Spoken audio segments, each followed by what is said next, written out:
Well, Matt, we'll go to the start of the week. First of all, Gary Waddock, believe he's had his operation now. Have you spoke to him? Do you know how it's gone? We've messaged. We said when I spoke to him on Sunday, we'd said we'll speak. On Monday we said we'd speak a few days after surgery. So he had the surgery on Tuesday, so we'll probably touch base properly in person at the end of the week, Friday, Saturday, something like that. But by all accounts, over message, everything's gone well. He's okay. He's at home now, resting, recovering. Because I think he would have taken a right knock with the anaesthetic and all that. But but good as gold. He's on crutches for 6 weeks, I believe now. So Gary and his wife will be in for a tough time for the next 6 weeks. I think he's got a bell that he's going to ring whenever he wants anything. But obviously we send all of our best wishes for Gaz, and hopefully he has a good speedy recovery to that. And as I've said, God bless, everything's gone okay. Yeah, echo those sentiments. Wishing you a speedy recovery, Gaz, if you're listening. Also welcome Chris Powell to our coaching team. How did you two cross paths, and why did you want to bring him in? So as you know, I've known this about Gary for some time now. So obviously there's some work going on in the background, and timing probably was really worked well with Chris, and location worked as well for this at this point in Chris's life. So. Fell into place. I managed to speak to some people at the LMA, at the FA, at PFA, and see some guys that were kind of out of work, and Chris was certainly kind of the outstanding person that I wanted to speak to and get to know. So we've been doing that over the last month, really 3 weeks, month, and luckily and fortunately for me that the cards have fallen well. And Chris comes in and brings a very different perspective, just from his understanding of the game and his knowledge of the game, and a different set of eyes, and he's kind of fitted in seamlessly as the week's gone on. Yeah, so has it been a good week with Chris coming in with his fresh ideas as well, a new voice for the lads? So has it been a good week on the training pitch? Yeah, as I've said, Chris has just fitted in seamlessly, and I think, as you've said rightly, different voice at different points kind of has been useful.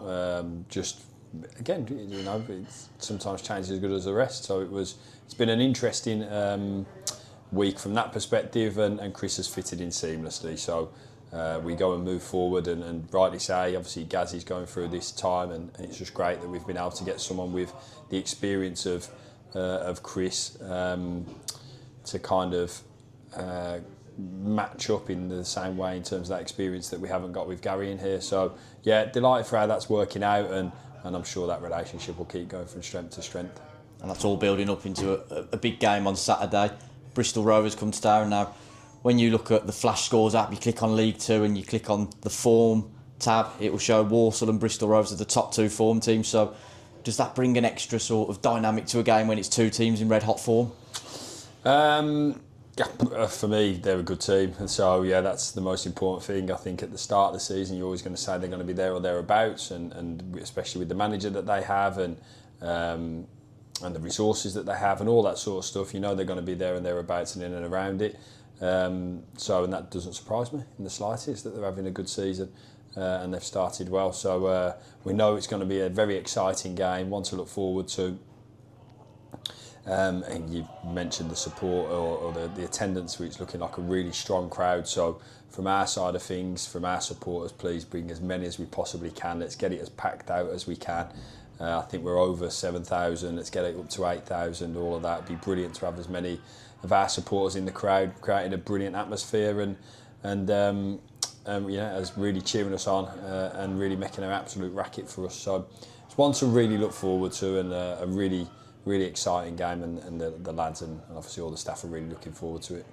Speaking of the manager that they've got, it's Daryl Clark, who of course signed you here back in 2019 for Walsall. What are your recalls of that phone call back in 2019? Yeah, it was a short phone call. As I've mentioned before, it was like he didn't need to sign with the football club because I knew it very, very well, and as soon as I kind of knew that there was any sort of interest at that point, I was desperate to make it happen. So Daryl didn't need to say too much to me, and certainly didn't need to sign with the club at that time. But was very thankful for him to bring me back, having been here previously, and then very thankful again over that time of COVID to have given me my first coaching role. So I've got a lot to be thankful for in that respect to Daryl, and he took over the club at a very different time for the club when Chairman Lee was then starting his ownership of the club. And it was a difficult time, I think, because we went through the COVID time and we went through all of those kind of knock-on effects from that when Daryl was here. So there were some wonderful experiences that we went through during that time, and he's someone still now that we speak fairly regularly about different things. We spoke a fair bit during the transfer window about different bits and pieces. So looking forward to seeing him. Good stuff. And in terms of the squad going into the game, how is everybody? Has everyone come through? Accrington and Jamie Jellis, is he close? Jamie's very, very close. Closest he's been. So we've got some decisions to make in that. Apart from that, everyone else absolutely fine. Full clean bill of health apart from the guys that we know of already with Mason and Harry. Them two, are they doing okay? Everything on track? Yeah, they're doing well. I think physio's absolutely beasted him today. Mason in particular, he's got a right beast in. So they're working extremely hard, both of them. Our physio commented today on how he's very rare to see a professional like Harry Williams and the way that he goes about with his work, and that can only, with those two working hard together, that can only help. If there is a way of bringing the deadline for when they get back forward, I think that they'll both work extremely hard together to make that happen. So, both coming along nicely. Perfect, thank you. Cheers, mate.